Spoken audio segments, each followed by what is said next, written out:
ये संपूर्ण ब्रह्मांड एक पाठशाला है और भगवान, ईश्वर, गुरु, अध्यापक हर कोई आपसे यह चाहते हैं कि हम हर पल, हर क्षण कुछ ना कुछ सीखें, यानी सीखते रहें। हर पल, हर परिस्थिति में हमें हमारा जीवन, जिंदगी में कोई ना कोई संदेश देता है। हमें उसे स्वीकार करना होता है, हमें उसे ग्रहण करना होता है जागरूकता और सकारात्मक तरीके से। तभी हम इस ब्रह्मांड के रहस्यों की अनुभूति कर सकते हैं। हम हंसने की अनुभूति करते हैं, हम रोने की, दुख की अनुभूति करते हैं और आभार के भाव से परिपूर्ण होते हैं, यानी अपना आभार प्रकट करते हैं। नमस्कार दोस्तों, प्रेमी मार्ग यूट्यूब चैनल पर आपका स्वागत है। यह आपके परिवार का ही चैनल है। इस चैनल को बनाने का, दिखाने का, चलाने का एक ही उद्देश्य है कि आप अपनी ज़िंदगी में, जीवन में देखकर, सुनकर जीना सीख लें। हमारी ज़िंदगी में गुरु का क्या महत्व है, एक कहानी के माध्यम से समझने की कोशिश करते हैं। कृपया इस वीडियो को अंत तक जरूर देखें, तभी आप अपने जीवन में सीखते हैं, समझते हैं, आनंद लेते हैं, आपका लाभ होता है। आप अपना अनुभव कमेंट बॉक्स में ज़रूर लिखना। यह सच्चा अनुभव है। इस संसार में, समाज में, दुनिया में समय समय पर ज्ञानी, संत, महापुरुष आते हैं और अपना अनुभव समाज, संसार के आगे रखते हैं। निर्णय आपको लेना है, निर्भर आप पर ही करता है। गुरु का महत्व। एक पंडित रोज रानी के पास आकर कथा करता था। कथा के अंत में सबको कहता कि राम कहे तो बंधन टूटे। तभी सामने पिंजरे में बंद तोता बोलता, यूं मत कहो रे पंडित झूठे। पंडित जी को गुस्सा आता कि यह सब क्या सोचेंगे, रानी क्या सोचेगी। पंडित जी अपने गुरु जी के पास गए, गुरु जी को सब हाल सुनाया, बताया। गुरु जी तोते के पास गए और पूछा, तुम ऐसा क्यों कहते हो? तोते ने कहा, मैं पहले खुले आकाश में उड़ता था। एक बार मैं एक आश्रम में, जहाँ सब साधु संत राम राम राम बोल रहे थे, वहाँ बैठा तो मैंने भी राम राम राम बोलना शुरू कर दिया। एक दिन मैं उसी आश्रम में राम राम राम बोल रहा था, तभी एक संत ने मुझे पकड़कर पिंजरे में बंद कर दिया। फिर मुझे एक दो श्लोक सिखाए। आश्रम में एक सेठ ने मुझे संत को कुछ पैसे देकर खरीद लिया। अब सेठ ने मुझे चांदी के पिंजरे में रखा। मेरा बंधन बढ़ता गया, निकलने की कोई संभावना नहीं रही। एक दिन उस सेठ ने राजा से अपना काम निकलवाने के लिए मुझे गिफ्ट कर दिया। राजा ने खुशी खुशी मुझे ले लिया, क्योंकि मैं राम राम राम बोलता था।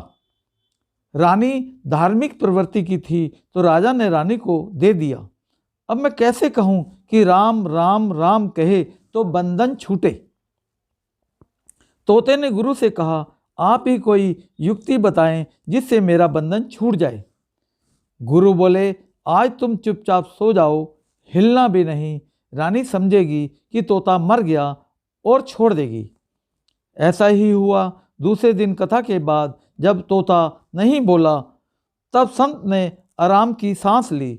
रानी ने सोचा, तोता तो गुमसुम पड़ा है, शायद मर गया। रानी ने पिंजरा खोल दिया। तभी तोता पिंजरे से निकलकर आकाश में उड़ते हुए बोलने लगा, गुरु मिले तो बंधन छूटे। अतः शास्त्र कितना भी पढ़ लो, कितना भी जाप कर लो, लेकिन सच्चे गुरु के बिना बंधन नहीं छूटता।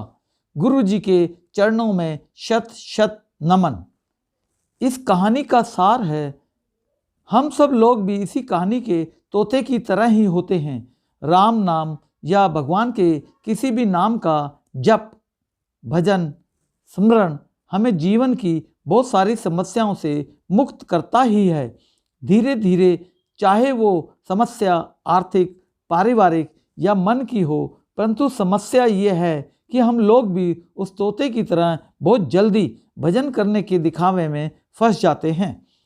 अपने आप को इस समाज के लोगों के सामने सत्संगी भक्त होने के प्रदर्शन में फंस जाते हैं और किसी भी चीज़ का, भक्ति का प्रदर्शन करने का सबसे बड़ा प्लेटफॉर्म है फेसबुक, सोशल मीडिया और फिर परिणाम वही जो उस तोते का हुआ। कैद में फंसते चले गए, हमारी समस्या कम होने की बजाय और बढ़ती चली जाती है। फिर हम दोषारोपण करते हैं कि राम नाम ने हमें सत्संग में फंसा दिया। हमने इतना पूजा पाठ, व्रत, उपवास किया, तीर्थ में गए, फिर भी हमारी समस्याएं ठीक नहीं हुई। मन में, घर में शांति, सुकून तो बढ़ा ही नहीं।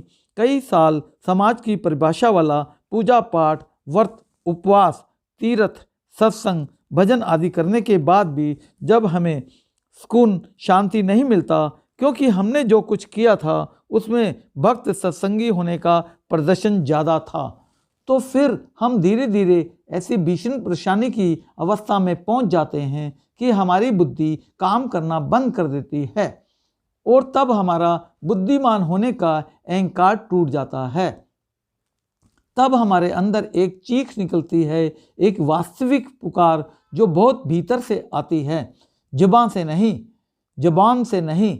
ये वास्तविक पुकार किसी भी इंसान के अंदर तभी उठती है जब बुद्धिमान होने का अहंकार टूट जाता है। दुनिया को समझाने का, दुनिया को सुधारने का भूत कम हो जाता है या अपने द्वारा किए गए पाप कर्म के पश्चात का अहंकार दर्द उठता है। ये अवस्था आए बगैर हमारी पुकार उस बनाने वाले भगवान तक पहुँचेगी ही नहीं। वो चीख, वो पुकार इस अस्तित्व में जाती है और स्वीकार होती है। तब हमारे जीवन में ऐसा शिष्य आता है जो सद्गुरु अनुभव पा चुका है। एक ऐसा शिष्य जो सद्गुरु अनुभव, सद्गुरु प्रेम और करुणा से सराबोर होता है। वो शिष्य ही हमें सिखाता है कि इस अध्यात्म मार्ग में, प्रेम मार्ग में, सत्संग भजन मार्ग में चलना कैसे है। उसी शिष्य को इस कहानी में गुरु कहा गया है। वो शिष्य अनुभव कराता है कि जो भी सत्संग, कथा, भजन, नाम जप करो वह सब गुप्त रखो, मौन होते जाओ। धीरे धीरे वास्तविक मौन की परिभाषा भी वही शिष्य ही हमें बताता है। नहीं तो हम लोग तो जीवन भर अपनी वाणी को मौन कर बैठे हैं। मुक्त होना हो तो अपनी किसी भी होशियारी का प्रदर्शन ना करो, दुनिया की नज़र में बेकार हो जाओ। जैसे इस कहानी का तोता मौन हुआ तो रानी को लगा वह तोता मर गया, बेकार हो गया, किसी काम के लायक नहीं बचा और रानी ने पिंजरे का दरवाज़ा खोल दिया और तोता मुक्त हो गया। अब चुनाव हमें ही करना है।